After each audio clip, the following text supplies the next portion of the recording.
My brother has been dating his girlfriend for maybe 1.5 to 2 years now. I don't know when exactly I started to dislike her, but I have a few moments.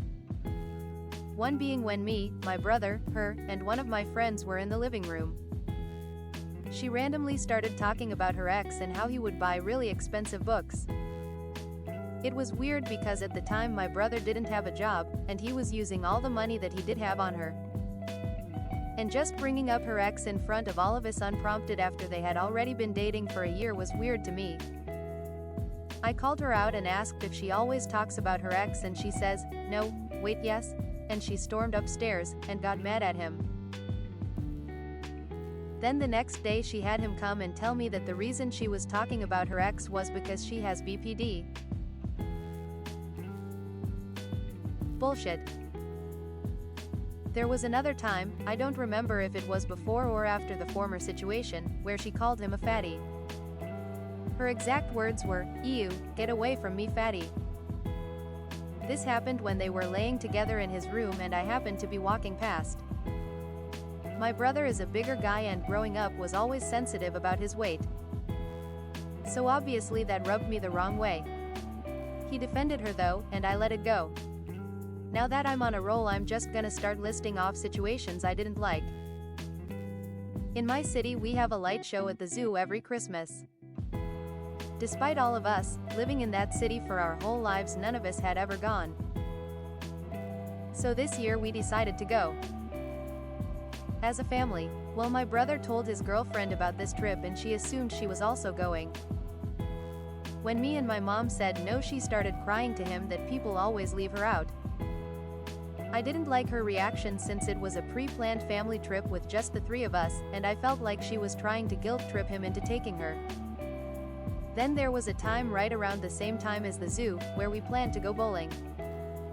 It was the three of us, plus his girlfriend and one of my friends. Basically, we had rescheduled the bowling date 2 times because she was either sick or busy. Then, 2 weeks later, my mother pays for all of us to bowl. She did not bowl. Not once did she even pick up a bowling ball. This annoyed me because all 4 of us rescheduled for her to come with us to bowl and she sat there the whole time.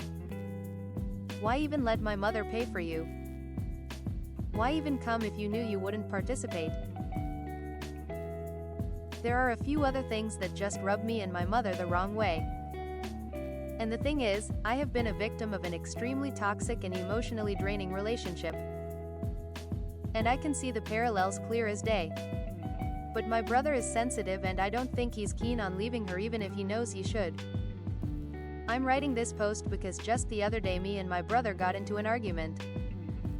It wasn't about her specifically, but I know it started because of the tension in the house.